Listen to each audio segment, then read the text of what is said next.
Okay, next. So if we take a look the proliferation of the graphical processor units of GPU is one of the accelerate the utilization of AI and data science in industry. To understand how a GPU play a crucial role, we invite Dr. Ettikan Karuppiah from NVIDIA. Okay, so please welcome Dr. Ettikan. So before delivering your presentation, please the CV. Sure. Thank you. Good morning.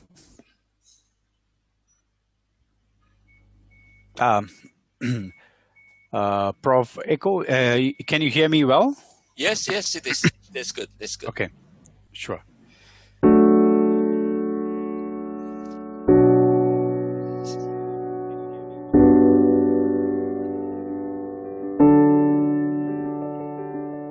Dr. Ettikan Karuppiah memiliki fokus riset di bidang deep learning, big data analytic, IoT networking parallel system, telah menyelesaikan lebih dari 50 paten dan memiliki publikasi baik buku ataupun jurnal.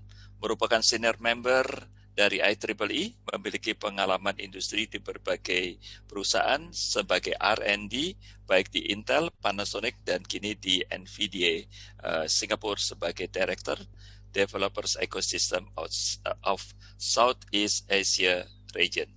So, 20 minutes for you, Dr. Ettikan Karuppiah, to deliver your presentation, please. Sure. Thank you. I'm going to have my slides to be presented. Is it appearing? Well, let me share it again.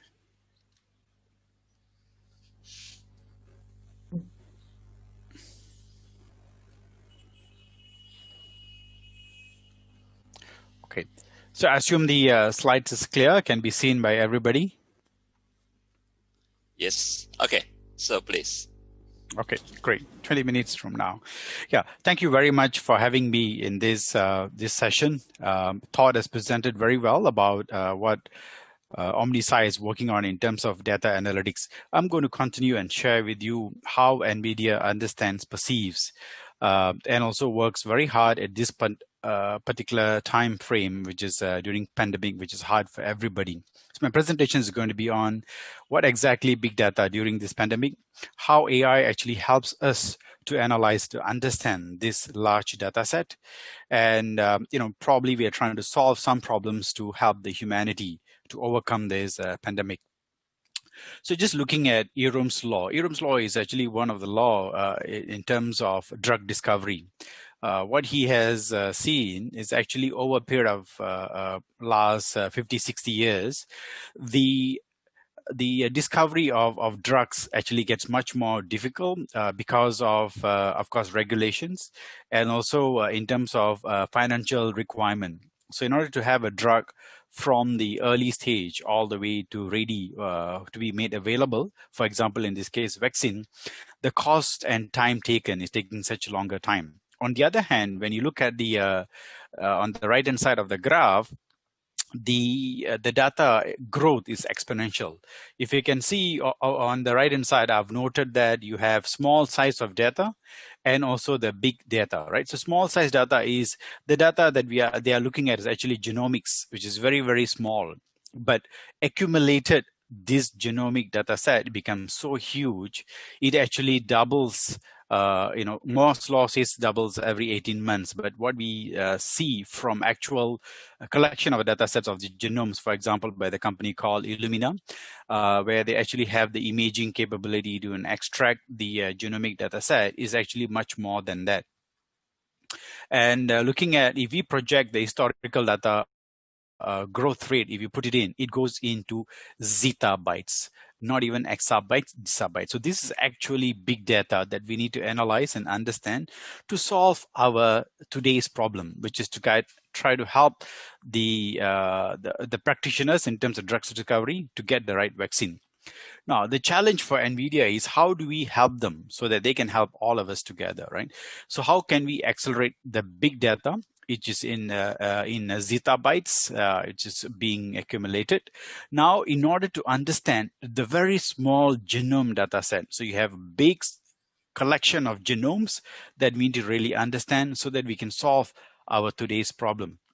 And if you look at it in terms of, for example, transformer-based neural networks, which is Megatron, it is grown much larger, much complex, and it needs, for example, 3,000 times much higher throughput in order to train the largest data set that we've seen, for example, on network, for example, AlexNet, probably about 8 years ago. So the complexity of analyzing data is becoming much more demanding, right? On the other hand, when you look at AI applications, beside the medical imaging, there is many other applications. For example, people are doing millions of searches on the internet.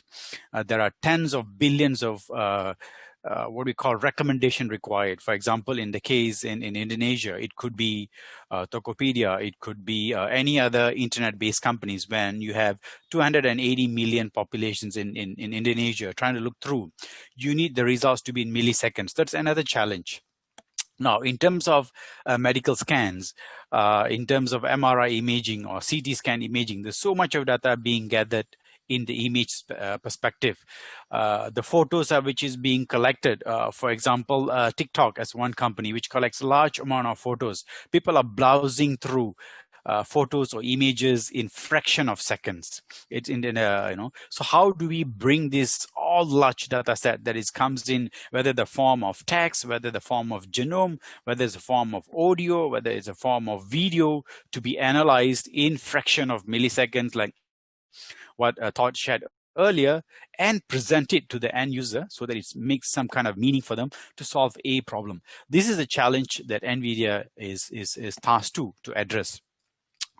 Now let's look at a bit more in detail, specifically in the case of applying data analytics for drug discovery. I'm just taking this as an example to understand how complex is the entire process, why today's GPU is really required at large scale to analyze. So for example, if you take a chemical compound, in this case, these are the chemical compounds where the drug design is actually looking at so that they can find the right formula for the vaccine. It is 10 to power of 60. The order of compounds available is so huge. So imagine 10 to power of 60. Now they have to find one or two right chemical compound, then they can take it to design the drug. Now, next, they need to analyze the genomes, as I shared with you. Each and every genomes of these, for example, in this case, could virus that they need to analyze. So the genomes are so small, and you need to look at billions of them so that you can identify the right genome, and you have a large amount of database that you need to match. So once the genome has been analyzed, next you need to look at the structure of the in this case, for example, COVID-19. So they need to look at the structure, analyzing the structure. So the structure analysis is actually done by using what we call microscopy kind of techniques, where it actually goes into nanometer type of small level, nanometer level imaging of the structure of the specific virus. They take large amount of images, and from those images, they reconstruct a structure of a virus. And for example, we have a CryoSpark and Reliant application running on a GPU to enable the researchers so that they can actually understand this is a structure of a virus. Right. Once that is done, then they need to take the right chemical compound from this on the top that I can say, which is in the order of 10 to power of 9, they will select. And then they need to understand how this chemical compound can dock onto the protein structure of the specific virus or whatever bacteria they're looking at. In this case, for example, is virus, right? So now the docking has to take in a such an order so that it goes into the specific virus and locked in at the right location, so that the vaccine can actually have an impact to the human being. Now, once this is being done, they need to simulate and understand whether the right compound which they have selected in the order of 10 to the power of 9 and to the specific structure of a virus, in this case, for example, COVID-19, actually takes place as what they think it will take place. Now, this is actually into order of 10 to the power of 2. So there is so many, billions of combinations of this docking actually can take place, and they need to simulate and understand. Once that is being done, the next they need to have that, for example, vaccine trial to be done. Once the trial is taking place, they need to collect the data set and samples and again look at the results. So this whole process is actually a huge data analytics which is being designed, being developed, and being used by worldwide researchers for vaccine discovery. And in the process of doing so, they need to understand the text, they need to apply NLP, in this case, natural language processing, to understand various data sets, various publications, various informations where every researcher is publishing throughout the world. Now, this is a big data, and this is a challenge for humanity today. So what NVIDIA has done is we have a wonderful GPUs which actually runs extremely fast, and we are providing different for different stages, 30 times or 6 times or 7 times or 20 times in terms of performance throughput that the researchers can get, so that they can accelerate from the selection of a compound to analyze the structure, how they can do a screen, how the protein can actually dock onto the right the surface of the, for example, in this case, a virus, and they can simulate and make sure what they have done is really, really true and correct before they go to clinical trial. So this is a example of real life big data problem where your NLP, natural language processing, come in. You can use Megatron, you can use BioBird, you can do entity recognitions, for example, you can have Q&A. So all these are put into place so that they can actually extract the large amount of data set which is available over a period of times and reduce the time to go to market to for this specific vaccine discovery. In the process, if you can see, AI is being applied, machine learning being applied. So all this actually helps to accelerate the time taken for discovery. I just took one paper being published in terms of Biomegatron, where they use name entity recognition, for example, or question and answer, so that they actually can look at the large amount of what we call is medical publication or PubMed, right? So they say that there is about 110 millions or 345 millions of parameters actually required so that they can effectively search a large amount of medical references, medical terms, by using the AI algorithms, or NLP in this case. So if, let's say, for example, for a specific company which is trying to do some kind of a discovery, and they have a small data set by applying NLP, natural language processing, in order to extract the text. If it is a small data set, then probably 1 DGX of hours is sufficient to solve the problem. It takes about an hour so to train. But if they have, for example, 6 billion words, imagine you have so many journals are being published, so many papers are being published. So it's impossible for researchers to go and read all the papers, all the journals that are being published in the last 6 months to find out who has done what kind of trials and what kind of drug was used, what kind of compounds were used, and which compound is the best, so that they don't need to repeat whatever has been done by some other researchers worldwide. So this actually brings billions of words. So for these, we have designed and have what we call DGX Superpod, so that they can use that to search all this information, fraction of seconds or milliseconds, so that they know the landscape. They know what compound has been used, what should not be used, who's the author of the paper. They can really look at a paper and understand. This all reduces the discovery of time. So what we have done in the last, I would call probably 6 months or 8 months to date, we have actually moved from the time taken to do some of the work from months to days and minutes today. So this helps the researchers actually move some of the discovery much faster. So for example, Folding at Home is one of the projects, HPC projects, where they've actually looked at the understanding their COVID wider structure. So it actually becomes much more faster by combining hundreds of thousands of GPUs. This is an example of actual big data problem that we are solving today, and so on. For example, computational chemistry screening as well. We have expedited the entire process. Now, what we discovered through our activity and research within the scope of healthcare in the last 6 to 8 months, basic NLP algorithm is not really only for nice conversations with your chatbot or your voice bot, but actually being used in a real example of text mining in a bio space. Semantic searching, informing a knowledge graph, for example, it understands how the entity are being actually related in a specific discovery, including recommendation systems, for example, that we have developed.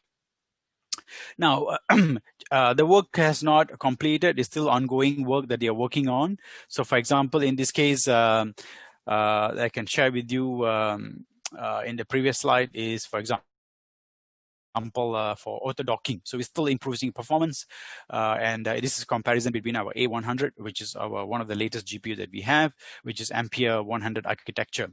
So we are pushing the speed up capability within one generation of a GPU to the next generation of a GPU, which is V100 was the earlier generation, A100 is the next generation. So we challenge ourselves to solve this kind of a complex problem. And we are working on for every vertical or every step that is being done. So what we have done at molecule structure level, we want to work much faster, explore more options for us to find a specific protein structure, for example. So this work is actually, we have improved the performance rather than comparing with the CPU, which can be done by 20 servers. It can be done by a single superpod within a fraction of time that CPU takes versus what GPU can do. Now, this is all done by putting all the solutions, not only purely just GPU as a single architecture, it is actually combined together as a system, the right network infrastructure. The network division from NVIDIA actually works together to bring in the speed performance from each and every GPU cores that it has to the memory, to the cache level, and then from there to connect to the storage, to connect to the network, so that all the GPUs, which forms a farm of thousands of GPUs, are interconnected, so that they actually work in much faster or high throughput rate. Now, with this, I would like to come to and take a step back, right? Every country has a strategy, including, I've seen the Indonesia also have your own big data strategy. So this is big data AI. It is very, very important at this time of us, not given, pandemic situation, but also generally to analyze all kind of data sets.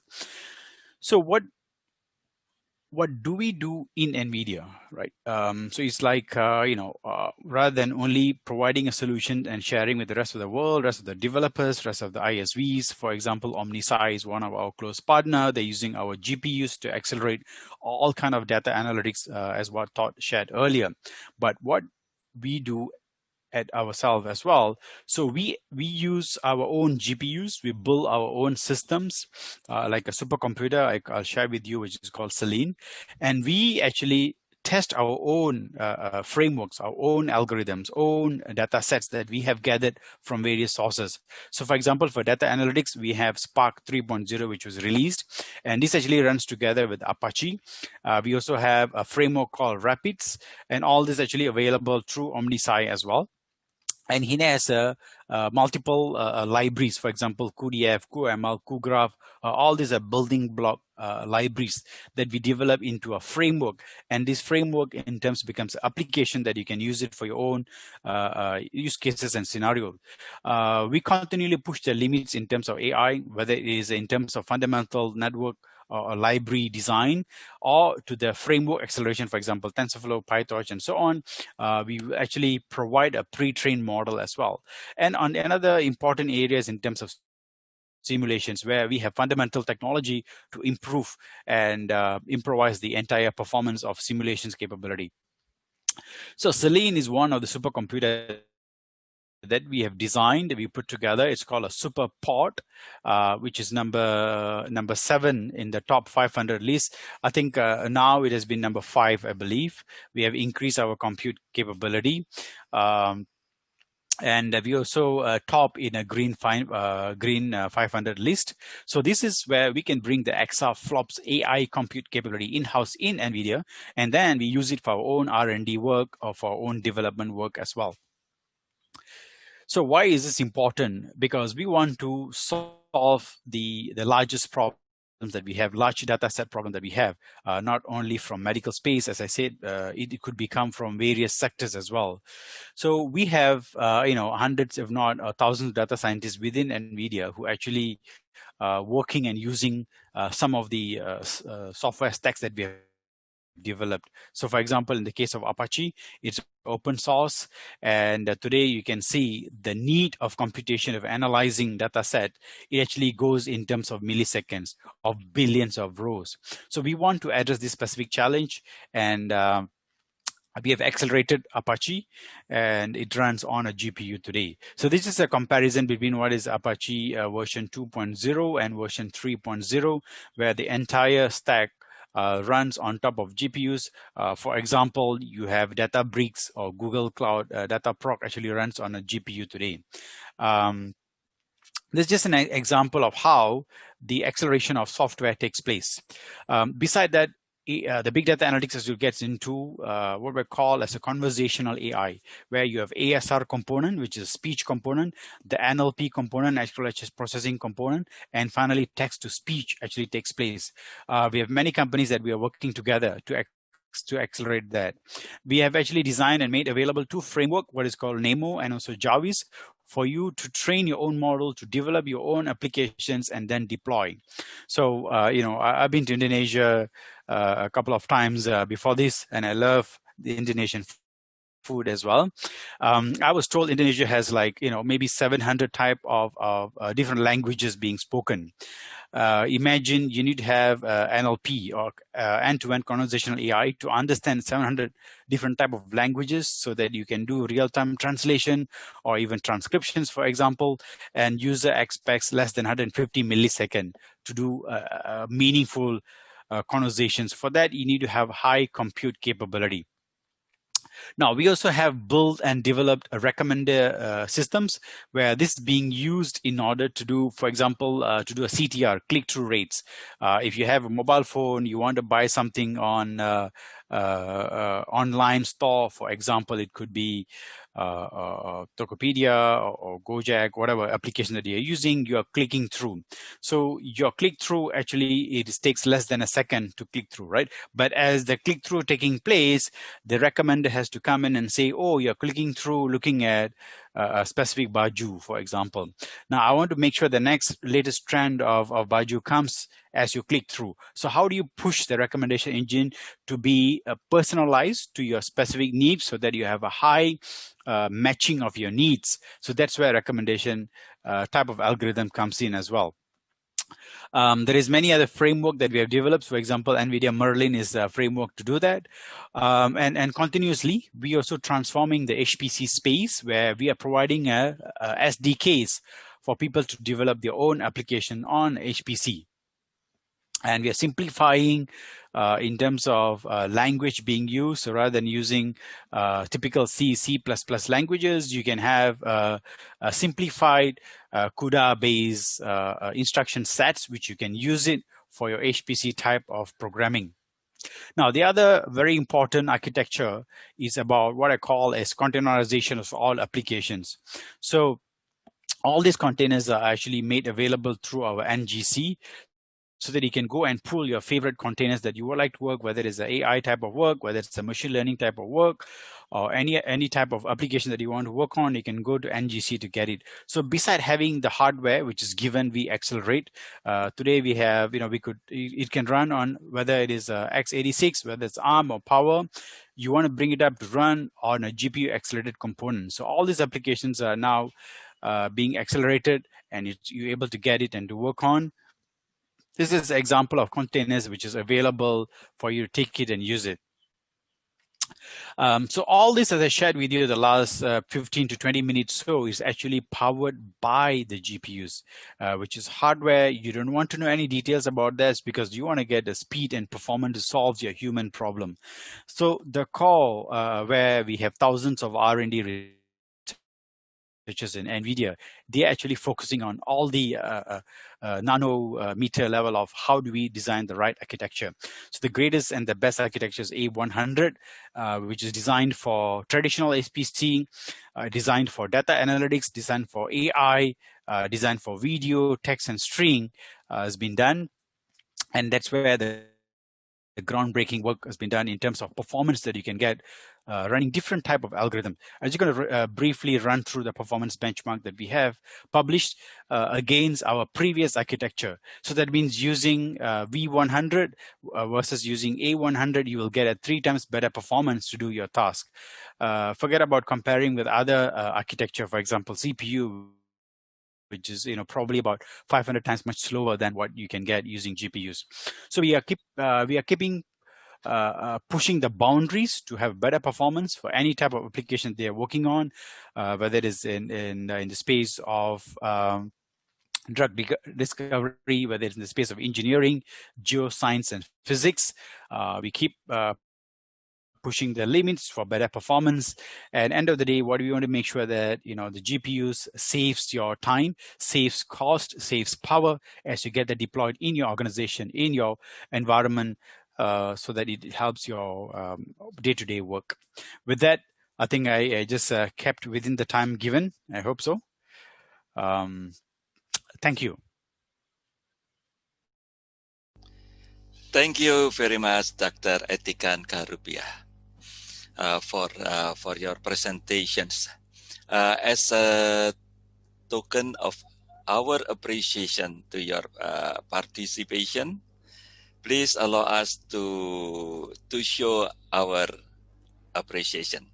Video, please.